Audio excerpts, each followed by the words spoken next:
de la crisis que estamos viviendo: huracanes, terremotos, incendios, pandemia. Necesitamos un mensaje a nuestro corazón. Ministerio al pequeño rebaño. Reciban un saludo de parte de su amigo el pastor Miguel Tirado, hoy con otro episodio al pequeño rebaño. Esta vez para el capítulo 8 del libro Hechos de los Apóstoles. Este capítulo se titula Ante el Sanedrín y me acompaña el pastor Orlando González, y quiero invitarles para que oremos. Eterno y amado Padre, gracias por tu amor. Gracias, oh Señor, por los días que nos concedes. Clamamos a ti bendición al estudiar tu palabra. En el nombre de Jesús. Amén. Amén. Fue la cruz instrumento de vergüenza y tortura, la que trajo esperanza y salvación al mundo.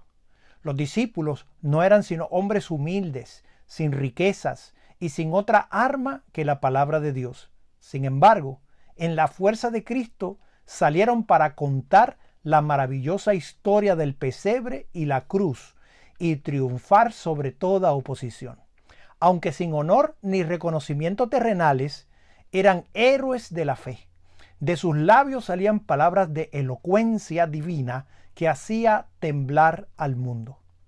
En Jerusalén, donde dominaban los más arraigados prejuicios y las más confusas ideas acerca de aquel que fuera crucificado como malhechor, los discípulos predicaban valientemente la palabra de vida y exponían a los judíos la obra de la misión de Cristo, su crucifixión, resurrección y ascensión.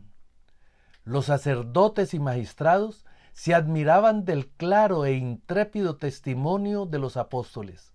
El poder del Salvador resucitado investía a los discípulos, cuya obra era acompañada de señales y milagros que diariamente acrecentaban el número de creyentes.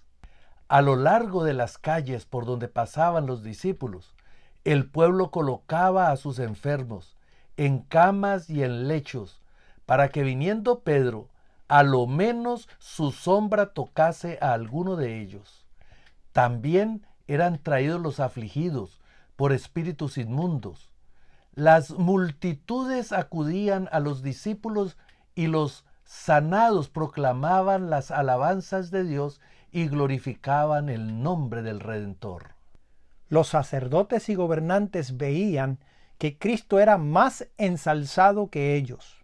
Como los saduceos no creían en la resurrección, se encolerizaban al oír a los discípulos afirmar que Cristo había resucitado de entre los muertos, pues comprendían que si se dejaba a los apóstoles predicar a un Salvador resucitado y obrar milagros en su nombre, todos rechazarían la doctrina de que no habría resurrección y pronto se extinguiría la secta de los saduceos. Por su parte, los fariseos se enojaban al notar que las enseñanzas de los discípulos propendía a eliminar las ceremonias judaicas e invalidar los sacrificios. Vanos fueron todos los esfuerzos hechos hasta entonces para suprimir la nueva doctrina, pero los saduceos y fariseos resolvieron conjuntamente hacer cesar la obra de los discípulos, pues demostraba su culpabilidad en la muerte de Jesús. Poseídos de indignación, los sacerdotes echaron violentamente mano a Pedro y Juan y los pusieron en la cárcel pública. Los dirigentes de la nación judía manifiestamente no cumplían el propósito de Dios para con su pueblo escogido. Aquellos a quienes Dios había hecho los depositarios de la verdad se mostraron indignos de su cometido y Dios escogió a otros para que hicieran su obra. En su ceguera, dichos dirigentes dieron ahora rienda suelta a lo que llamaban justa indignación contra los que rechazaban sus doctrinas favoritas. Ni siquiera admitían la posibilidad de que ellos mismos no entendieran correctamente la palabra o que hubieran interpretado o aplicado mal las escrituras. Actuaron como hombres que hubiesen perdido la razón.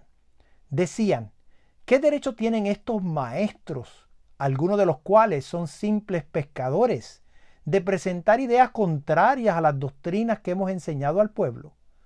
Estando resueltos a suprimirlas, encarcelaron a los que predicaban. No se intimidaron ni se abatieron los discípulos por semejante trato. El Espíritu Santo les recordó las palabras de Cristo. ¿No es el siervo mayor que su Señor? Si a mí me han perseguido, también a vosotros os perseguirán. Si han guardado mi palabra, también guardarán la vuestra. Mas todo esto os harán por causa de mi nombre, porque no conocen el que me ha enviado. Os echarán de las sinagogas, y aún viene la hora cuando cualquiera que os matare pensará que hace servicio a Dios. Mas os he dicho esto, para que cuando aquella hora viniere, os acordéis de que yo os lo había dicho. El Dios del cielo, el poderoso gobernador del universo, tomó por su cuenta el asunto del encarcelamiento de los discípulos, porque los hombres guerreaban contra su obra. Por la noche, el ángel del Señor abrió las puertas de la cárcel y dijo a los discípulos, id y estando en el templo, hablad al pueblo todas las palabras de esta vida. Este mandato era directamente contrario a la orden dada por los gobernantes judíos. Pero dijeron los apóstoles, no podemos hacerlo hasta que consultemos a los magistrados y recibamos su permiso. No, Dios había dicho, id, y ellos obedecieron. Entraron de mañana en el templo y enseñaban. Cuando Pedro y Juan se presentaron ante los fieles y les refirieron cómo el ángel los había guiado por entre la tropa de soldados que guardaban la cárcel, ordenándoles que reanudaran la obra interrumpida, los hermanos se llenaron de admiración y de gozo. Entretanto, el príncipe de los sacerdotes y los que estaban con él convocaron el concilio y a todos los ancianos de los hijos de Israel. Los sacerdotes y magistrados decidieron acusar a los discípulos de insurrección, de haber asesinado a Ananías y Zafira y de conspirar para desposeer a los sacerdotes de su autoridad. Con ello esperaban excitar a las turbas para que interviniesen en el asunto y tratar a los discípulos como habían tratado a Jesús. Sabían que muchos de los que no aceptaron las enseñanzas de Cristo, cansados del gobierno arbitrario de las autoridades judías, deseaban algún cambio. Los sacerdotes temían que si estos desconformes aceptaban las verdades proclamadas por los apóstoles y por lo tanto a Jesús como el Mesías, la ira de todo el pueblo se levantaría contra ellos y se les haría entonces rendir cuenta del asesinato de Cristo. Decidieron tomar vigorosas medidas para evitar esto. Cuando enviaron por los presos para que comparecieran ante su presencia, grande fue el asombro general al recibirse la noticia de que se había hallado las puertas de la cárcel cerradas con toda seguridad y a los guardas delante de ellas, pero que los presos no parecían por ninguna parte. Pronto llegó este sorprendente informe. He aquí, los varones que echaste en la cárcel están en el templo y enseñan al pueblo. Entonces fue el magistrado con los ministros y trájolos sin violencia, porque temían del pueblo ser apedreados. Aunque los apóstoles fueron milagrosamente libertados de la cárcel, no se libraron de la indagatoria y el castigo. Cristo les había dicho, estando con ellos, mirad por vosotros, porque os entregarán en los concilios. Al enviarles un ángel para liberarlos, Dios les dio una muestra de su amor y una seguridad de su presencia. Ahora les tocaba a ellos, por su parte, sufrir por causa de aquel cuyo evangelio predicaban. La historia de los profetas y apóstoles nos ofrece muchos nobles ejemplos de lealtad a Dios. Los testigos de Cristo han sufrido cárcel, tormento y la misma muerte antes de quebrantar los mandamientos de Dios. El ejemplo de Pedro y Juan es heroico, cual ninguno de la dispensación evangélica, al presentarse por segunda vez ante los hombres que parecían resueltos a destruirlos, no se advirtió señal alguna de temor ni vacilación en sus palabras y actitud. Y cuando el pontífice les dijo: no os denunciamos estrechamente que no enseñaseis en este nombre, y he aquí habéis llenado a Jerusalén de vuestra doctrina y queréis echar sobre nosotros la sangre de este hombre. Pedro respondió: es menester obedecer a Dios antes que a los hombres. Un ángel del cielo los había librado de la cárcel y ordenándoles que enseñaran en el templo. Al seguir sus instrucciones, obedecían el divino mandato, y así debía proseguir haciéndolo a pesar de cuantos impedimentos encontraran para ello. Entonces el espíritu de inspiración descendió sobre los discípulos. Los acusados se convirtieron en acusadores, inculpando de la muerte de Cristo a quienes componían el concilio. Pedro declaró: el Dios de nuestros padres levantó a Jesús, al cual vosotros matasteis colgándole en un madero. A este Dios ha ensalzado con su diestra por príncipe y salvador, para dar a Israel arrepentimiento y remisión de pecados. Y vosotros somos testigos suyos de estas cosas, y también el Espíritu Santo, el cual ha dado Dios a los que le obedecen. Tan airados se pusieron los judíos al oír estas palabras, que resolvieron juzgar por sí mismos, y sin más proceso ni consentimiento de los magistrados romanos, condenar a muerte a los reos. Culpables ya de la sangre de Cristo, ansiaban ahora mancharse las manos con la sangre de los discípulos. Pero había en el concilio un varón que reconoció la voz de Dios en las palabras de los discípulos. Era Gamaliel, un fariseo de buena reputación, hombre erudito y de elevada categoría social. Su claro criterio comprendió que la violenta medida propuesta por los sacerdotes tendría terribles consecuencias. Antes de hablar a sus compañeros de concilio, pidió Gamaliel que se hiciese salir a los presos, pues sabía con quiénes trataba y que los que habían matado a Cristo no vacilarían en cumplir su propósito. Con mucha mesura y serenidad, Gamaliel dijo entonces: varones israelitas, mirad por vosotros acerca de estos hombres en los que habéis de hacer. Porque antes de estos días se levantó Teudas, diciendo que era alguien al que se agregó un número de hombres como 400, el cual fue matado, y todos los que creyeron fueron dispersos y reducidos a nada. Después de éste se levantó Judas el Galileo en los días del empadronamiento, y llevó mucho pueblo tras sí. Pereció también aquel, y todos los que se consintieron con él fueron derramados.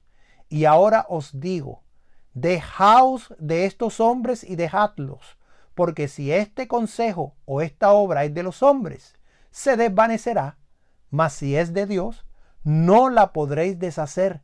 No seáis tal vez hallados resistiendo a Dios.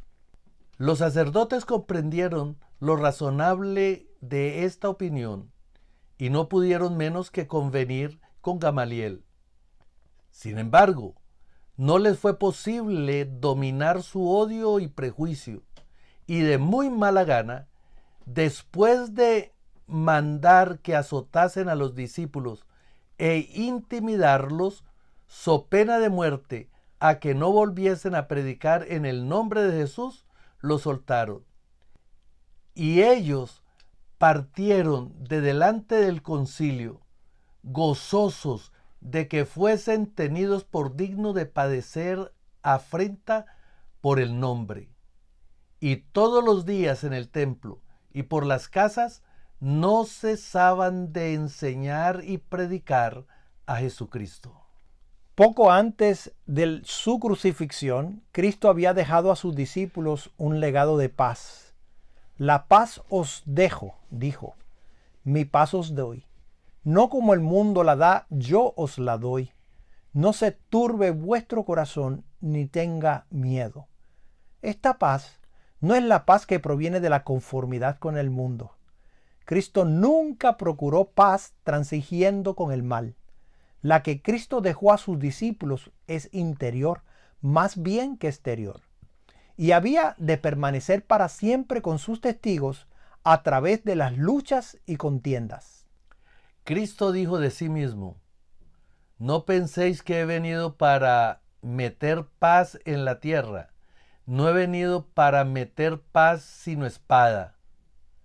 Aunque es el príncipe de paz, es sin embargo causa de división.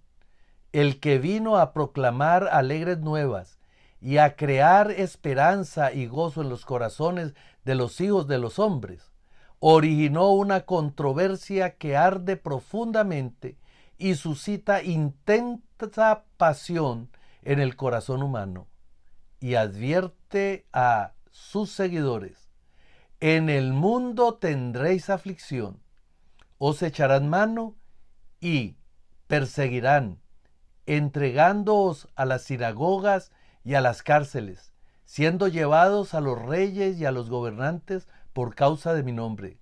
Mas seréis entregados aún de vuestros padres y hermanos y parientes y amigos, y matarán a alguno de vosotros. Esta profecía se ha cumplido de manera notable. Todo ultraje, vituperio y crueldad que Satanás pudo inventar e instigar a los corazones humanos se ha dirigido contra los seguidores de Jesús. Y esto se cumplirá de nuevo de un modo notable, porque el corazón carnal está todavía enemistado contra la ley de Dios y no quiere sujetarse a sus mandamientos. El mundo no está más en armonía hoy con los principios de Cristo de lo que estaba en los días de los apóstoles. El mismo odio que inspiró el grito "crucifícale, crucifícale", el mismo odio que condujo a la persecución de los discípulos, obra todavía en los hijos de desobediencia.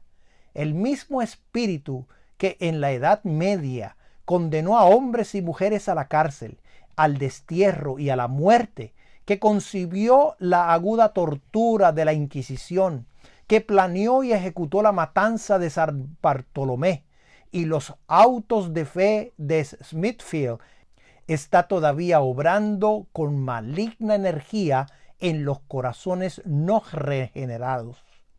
La historia de la verdad ha sido siempre el relato de la lucha entre el bien y el mal. La proclamación del Evangelio se ha realizado siempre en este mundo, haciendo frente a la oposición, los peligros, las pérdidas y el sufrimiento. ¿Cuál fue la fortaleza de los que en tiempos pasados padecieron persecución por causa de Cristo? Consistió en su unión con Dios, con el Espíritu Santo y con Cristo. El vituperio y la persecución han separado a muchos de sus amigos terrenales, pero nunca del amor de Cristo. Nunca es tan amada de su Salvador el alma combatida por las tormentas de las pruebas como cuando padece afrenta por la verdad. Yo le amaré y me manifestaré a él, dijo Cristo. Cuando el creyente se sienta en el banquillo de los acusados ante los tribunales terrenales por causa de la verdad, está Cristo a su lado. Cuando se ve recluido entre las paredes de una cárcel, Cristo se le manifiesta y le consuela con su amor. Cuando padece la muerte por causa de Cristo, el Salvador dice, podrán matar el cuerpo, pero no podrán dañar el alma. Confiad, yo he vencido al mundo. No temas, que yo soy contigo. No desmayes, que yo soy tu Dios, que te esfuerzo. Siempre te ayudaré, siempre te sustentaré con la diestra de mi justicia. Los que confían en Jehová son como el monte de Sión, que no deslizará, estará para siempre. Como Jerusalén tiene montes alrededor de ella, así Jehová alrededor de su pueblo, desde ahora y para siempre. De engaño y de violencia redimirá sus almas, y la sangre de ellos será preciosa en sus ojos. Jehová de los ejércitos los amparará y los salvará en aquel día. Jehová su Dios, como a rebaño de su pueblo, porque serán engrandecidos en su tierra como piedras de corona. Mis queridos amigos, la tarea humanamente no es fácil, pero el Señor ha prometido que su presencia estará con nosotros al tornarnos sus discípulos y cumplir la misión que Él nos ha encomendado. No importa lo que suceda, la victoria es nuestra, porque el Señor ya la selló en la cruz. Y Él nos invita hoy a unirnos a su pueblo maravilloso, para que en breve quienes nos escuchen y quienes son salvos podamos estar como una familia por toda la eternidad.